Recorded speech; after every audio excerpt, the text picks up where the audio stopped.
Literary Analysis Series Number 2, Focus on Vocabulary. After reading through the story, even if you didn't catch every detail, you should know basically what happens, by whom, and to whom. That's a start. The next step in your analysis is to go through the piece, or the section of it you're working on, and make sure that you understand it. That means, of course, vocabulary. A somewhat tedious task, I know. Good news is, you will never again have to learn any of these words. You will inevitably get to the point of not much needing this step at all anymore.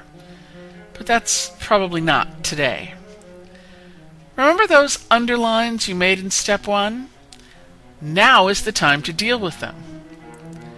On the off chance that you didn't have to underline a single word, well done you. You can skip this article and head off to step 3.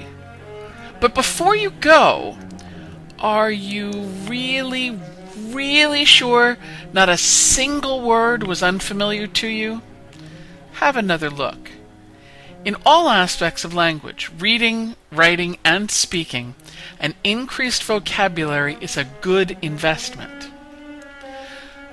Oh, sure, I could go on and on about root words and stems, endings, prefixes, and yes, they count. But let's keep our goals in mind. There are 3 goals in working with vocabulary based on a piece of literature. In order of importance, they are: first, most important, understand the phrase or sentence or verse in which the word appears. After that, number 2, find out the meaning or meanings of the word.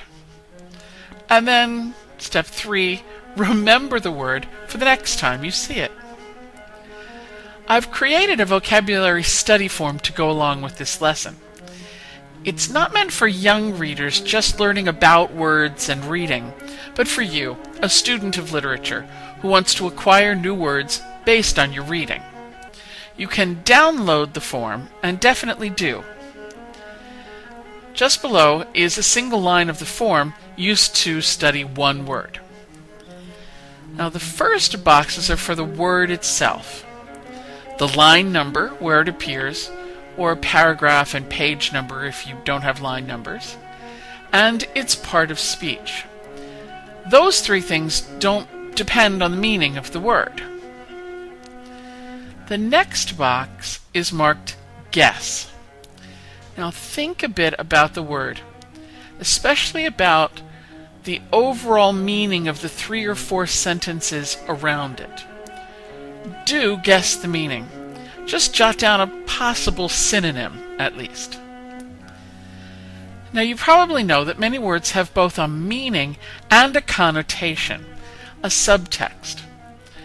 Consider hat, cap, and bonnet. Each one means a garment worn on the head, but the subtext is unmistakable. Under no circumstances would we say that the baseball star wore a green bonnet. So now, even before you know the word, you can guess if it has a good connotation or a negative one. Just circle the plus or the minus next to your guess. Next, predictably enough, you look up the word in a dictionary. There are hundreds, thousands of them in print and online.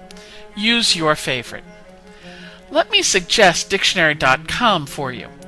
I use it, and there are several excellent features available, including hearing the word and a free translator. In my line of work, I use both of those often. Write the definition or definitions in the box. If there are a lot of different definitions, think about which one fits the phrase best, and write the number 1 definition and the most applicable one in the box. At this point, we have accomplished the number 2 goal, that of finding the meaning of the word.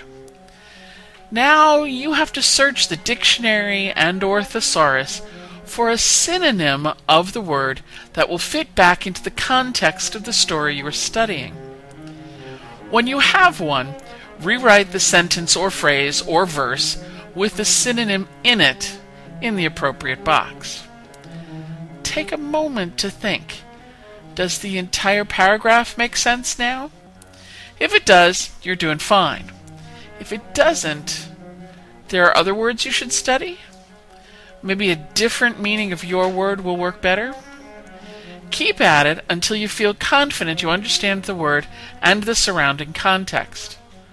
Oh, and how close was your guess? Do you agree with your plus or minus subtext guess still? I promise you will get much better at those as you practice.